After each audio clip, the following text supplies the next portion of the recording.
Good evening, my name is Deanna Tate, and today we'll be discussing ethical dilemmas many school leaders are now facing in the digital age. How to respond when a teacher's personal social media content becomes a public disturbance.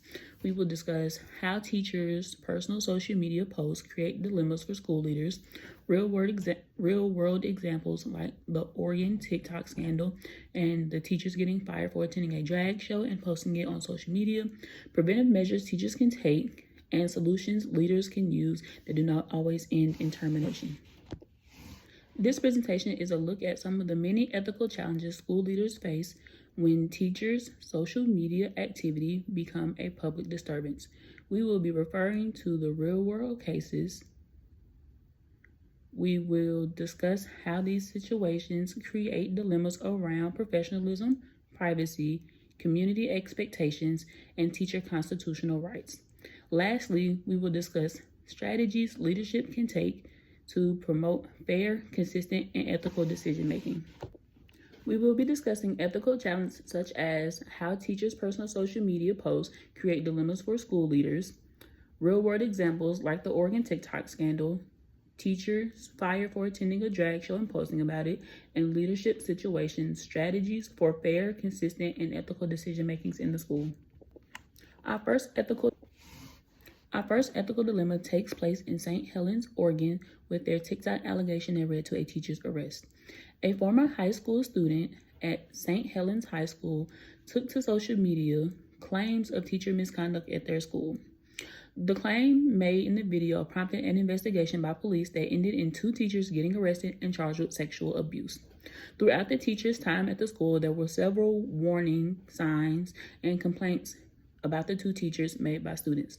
After the investigation was over, the case revealed that the school had been ignoring the warnings given to them by students and other administration. Ethical Dilemma 2 comes from Baytown, Texas, where 2 Texas teachers were fired for attending a drag show and posting it on social media. This case focuses on 2 teachers from First Baptist Academy in Baytown, Texas.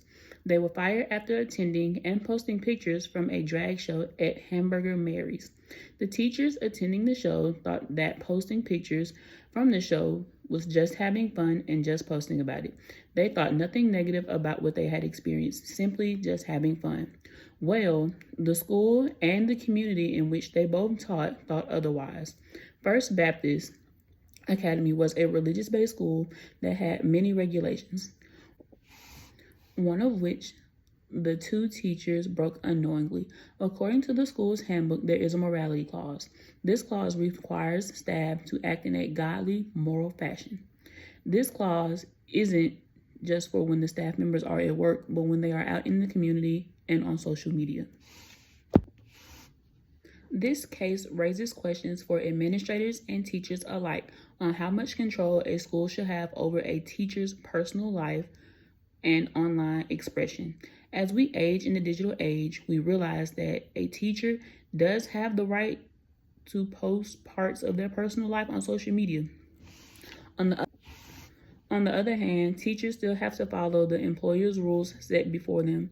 The tensions between the 2 conflicts leave leaders to decide whether or not private behavior, whether it be positive or negative, should impact their employment. The ethical principles this case highlights is integrity, upholding contractual and community standards, the right and autonomy, respecting a teacher's freedom of expression, justice, whether in written policy or not, make sure all teachers are treated fairly, care, all religious values and teacher dignity should be treated equally and made a priority. The challenge for leaders here would be how to create and enforce moral rules that unfairly control a teacher's freedom of expression. How much transparency should a school display when deciding a teacher's disciplinary actions in all social media situations? Social media can be a powerful tool for connection, sharing ideas, and building community, but it can also create misunderstandings. Teachers are held to a high professional standard, and even innocent posts can be misinterpreted. Understanding the balance between personal expression, professional responsibilities, and First Amendment rights is essential for both educators and school leaders. I want to share a personal experience that illustrates how quickly social media can impact a teacher's career and the important context of evaluating online content. Last year, a light-hearted Facebook post I made about wanting to teach a different grade was taken completely out of context by a parent. This parent misinterpreted my comments and previous classroom jokes, framing them as negative towards the students. This led to a 3-day suspension and a meeting with the superintendent. The experience reinforced my belief that teachers should have the right to express themselves on social media, protected under the First Amendment right, freedom of speech. Teachers are humans. We make mistakes.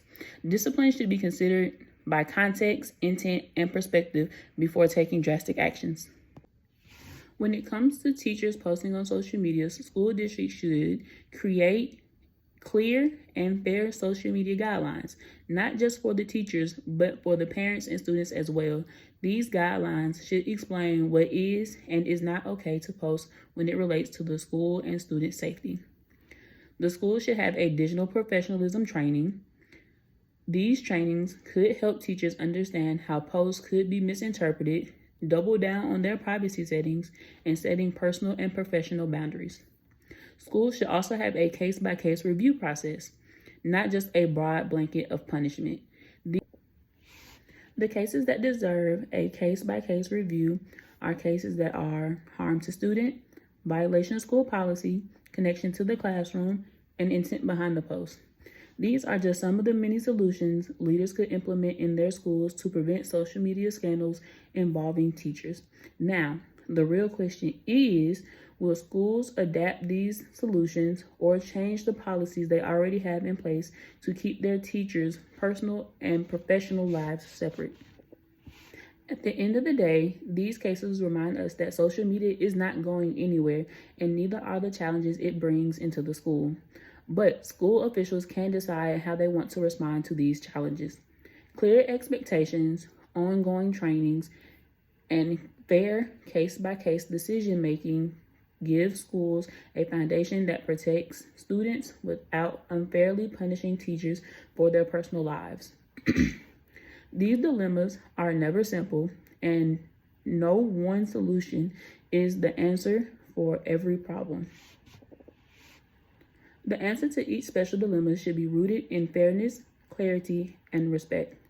By approaching these solutions with clarity and integrity, school leaders can manage to protect students, support teachers, and restore trust within the community, demonstrating ethical leadership. Being a leader is not just about following and enforcing rules, but what is doing right. And what does that really mean in the context of educational leadership? It means that leadership is about making decisions that are grounded in ethics, fairness, and human understanding, not simply checking boxes or reacting to policies. As leaders, we face situations where there isn't a clear answer, where competing interests, moral obligations, and public expectations all collide. In these moments, doing what is right requires thoughtful consideration, not impulsive judgment. For example, when a teacher's social media post sparks controversy, the decision isn't just about whether it violates a rule, it's about context, intent, impact on students, and respect for the teacher's rights. Ethical leadership also requires courage. It takes a lot of courage to stand up for what's right, even when it might be the unpopular opinion or put you under scrutiny from parents, the community, or even other staff. It takes courage to say, we will evaluate the situation carefully before making a judgment, rather than succumbing to pressure to act quickly or punitively. At the same time, being a leader is about empathy. Understanding the perspective of students, teachers, parents, and the community is critical. We have to balance the safety and well-being of students with fairness to staff, recognizing that teachers are human beings who make mistakes, just like everyone else. Ultimately, ethical leadership in education is about weaving together fairness, transparency, accountability, and care. It's about making decisions that uphold trust in the school, protect the community, and respect the dignity of every person involved.